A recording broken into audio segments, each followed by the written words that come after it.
I gave my husband 22 years, my health, and total financial trust. He monitored my every move, drained my accounts, changed the locks on our home, lied about me, and played the victim, so I left without telling him. Now he's calling, but who's answering? 45 female, have been married to my husband, Wilson, 45 male, not his real name, for 22 years. I'm disabled due to a nerve disease that causes chronic pain, weakness, and unpredictable flare-ups. Because of this, Wilson has been the primary breadwinner for most of our marriage, roughly the last 15 to 20 years, while I've worked on and off whenever my health allowed.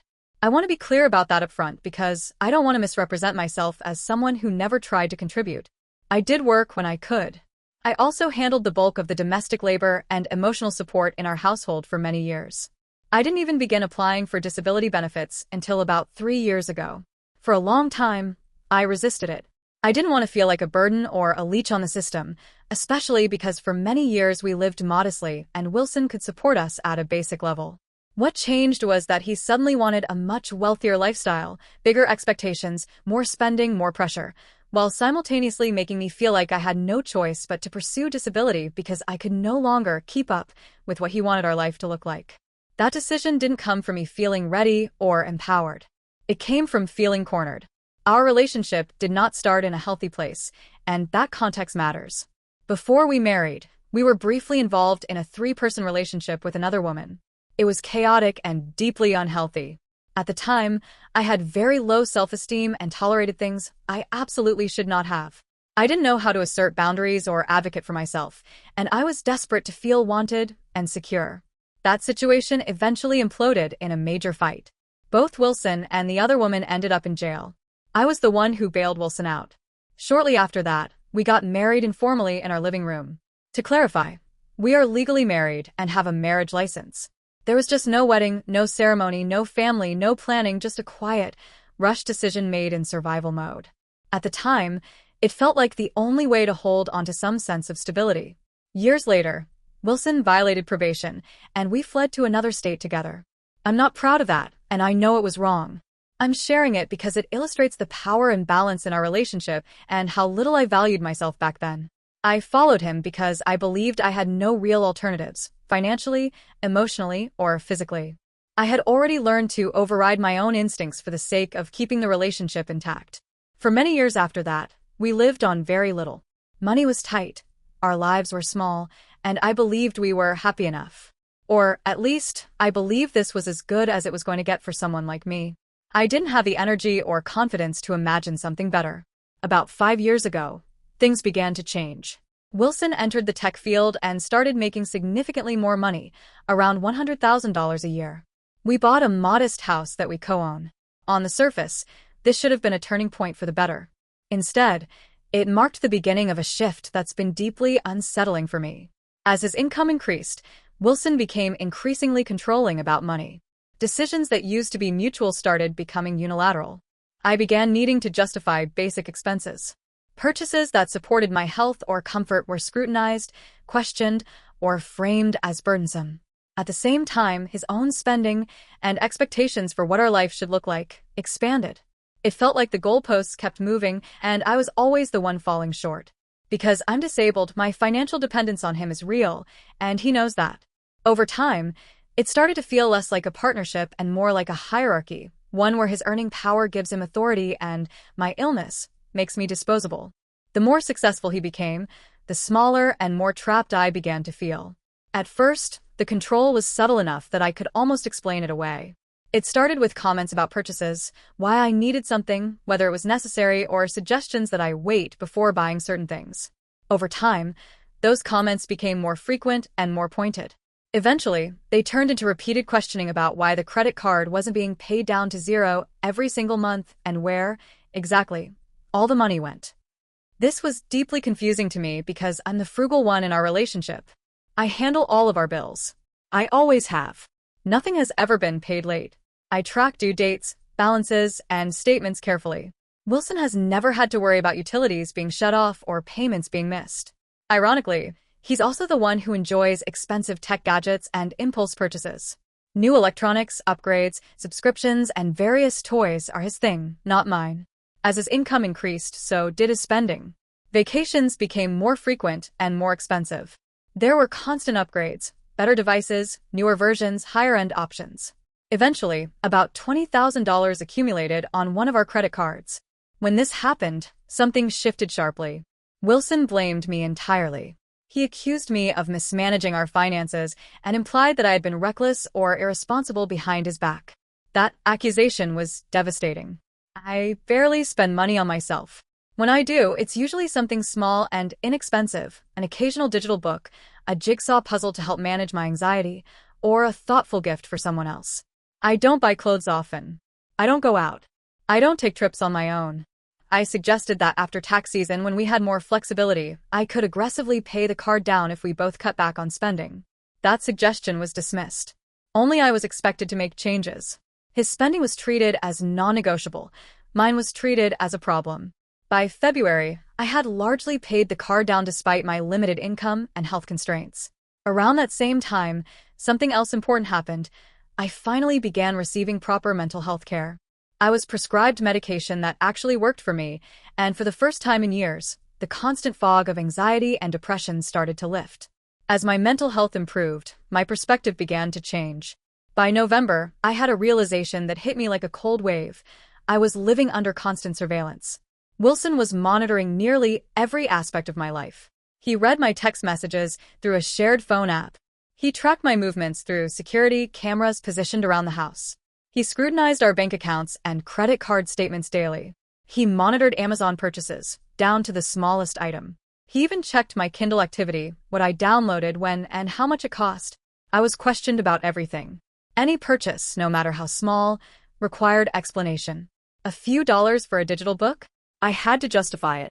A puzzle to help keep my hands busy during nerve pain flares? Questioned. If I withdrew cash, I was required to explain exactly what it was for and where it went. There was no room for privacy or autonomy, even in the most mundane areas of my life. What made this especially disorienting was that it was all framed as responsibility and concern. He insisted this level of monitoring was necessary because of financial stress and trust. But trust was never extended to me. It was only demanded. The irony is that I had never given him a reason to distrust me financially. I wasn't hiding spending. I wasn't lying. I wasn't reckless. I was just controlled. As my mental health stabilized, I began to notice how tense I was all the time. I hesitated before making even the smallest decisions. I felt anxious every time I opened an app or considered buying something, knowing I'd be questioned later. I started feeling like a child asking for permission instead of an adult partner in a 22-year marriage. Most of the cash I withdrew was for medical marijuana, which I used to manage chronic pain from my nerve disease. Wilson also uses it, often more than I do, and he prefers the more expensive options. Despite this, he decided I was withdrawing too much cash and accused me of being irresponsible. He told me I needed to stop withdrawing cash entirely. When I didn't comply, he escalated. He said that if I withdrew any cash at all, I owed him half of it because it was his money too. This made no sense. We were married. Our finances were shared. I wasn't hiding anything, and the money was being used for a shared expense he also benefited from. But by this point, logic no longer mattered, control did. On January 1st, I withdrew some cash, went to the dispensary, and then went back home with my best friend to work on a jigsaw puzzle. It was a calm, normal afternoon. While we were sitting at the table puzzling, Wilson came home. Without hesitation, and in front of my friend, he demanded $100 from me as his fair share of the cash I had withdrawn. I was humiliated. I refused. That's when he threatened to open a new bank account and redirect his paycheck, so I would have no access to money at all. That moment was the line. Something inside me went completely cold and clear. I realized this wasn't about finances, communication, or stress. This was financial abuse, and it was escalating fast. I knew if I didn't leave immediately, I would lose any remaining ability to protect myself. The next day, with the help of my best friend, I quietly moved as many personal belongings as I could into her apartment. I didn't take anything we jointly owned. I only took my clothes, medications, personal items, and things I needed to function day to day. I bought basic necessities and withdrew $800 so I could survive short-term while I figured out my next steps. When Wilson came home and realized I had left, he went nuclear. Before he removed my access to the security camera app, I saw him carrying a set of new locks into the house we co-own. That image is burned into my memory. It felt like watching someone erase me from my own life in real time. Shortly after that, he drained our savings and moved the money somewhere I still don't know. He shut down both of my credit cards without warning. Knowing I had no income and no access to credit, I withdrew another $800 to survive. I was careful. I deliberately left $3,200 in the checking account to cover scheduled autopay bills, utilities, insurance, and other obligations I was still trying to handle responsibly. Despite this, Wilson drained the checking account entirely and closed it. After doing so, he accused me of overdrafting the account. He claimed to have proof. When I contacted the bank directly, they told me overdrafting never occurred and that what he was claiming was impossible. There was no proof because it didn't happen.